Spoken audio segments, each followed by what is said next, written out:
The same shackle, 4 different answers. After our last tailgate talk about D&D, we received a lot of questions. And here's one that really stood out. If 2 slings have the exact same working load limit, will they perform the same on the exact same connection? And the answer is not necessarily. And that is exactly why understanding D&D matters. A lot of people think that D&D is a synthetic sling conversation, and it isn't.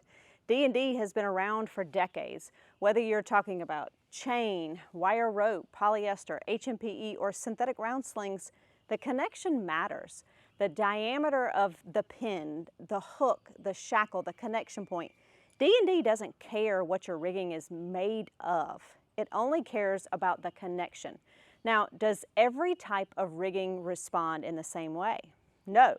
Let's look at chain first. According to ASME B30.9, the alloy chain slings are based on a 6-to-1 D&D ratio.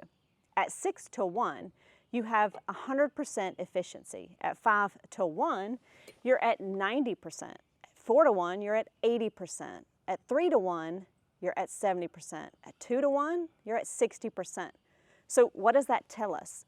Even chain loses efficiency as the bend gets tighter.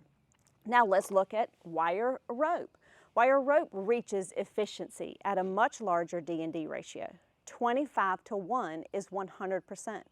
20-to-1 is 92%. 10-to-1 is 86%. 5-to-1 is 75%. So what does that tell us? Wire rope also loses efficiency as the bend gets tighter. It just follows a different curve than chain. Now, let's compare 2 synthetic rope sling constructions. An HMPE INI rope sling and an HMPE grommet sling. Same fiber, different construction, different results. An HMPE INI rope sling loses efficiency faster as the bend gets tighter. An HMPE grommet rope sling maintains more efficiency on the same connection. So what does that tell us? Construction matters just as much as the material. Now compare that to chain. A 5-to-1 D&D ratio, our chain example retains about 90% of its rated basket capacity. Our HMPE grommet rope sling example maintains 97% efficiency at the same ratio. Now does that mean that HMPE grommet rope sling is always the better choice? Absolutely not.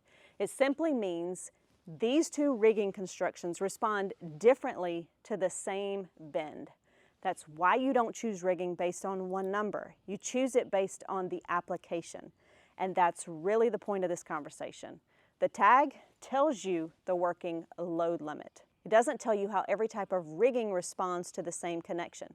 That's why 2 rigging assemblies with the exact same working load limit may perform very differently on the exact same shackle. Not because one is right and one is wrong, but because they're built differently.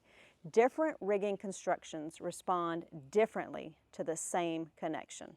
That's also why when someone calls Bailey's, we don't start by asking, do you want synthetic or chain? We start by asking, what are you trying to accomplish? Because the application always comes first. Sometimes the answer is chain. Sometimes it's wire rope, and sometimes it's synthetic. Sometimes it's a combination. The tag starts the conversation. The application finishes it. Understanding those differences helps you make better rigging decisions, and that's why D&D has always been about. Thanks for checking out Bailey's Tailgate Talk, where cutting corners ain't part of the job.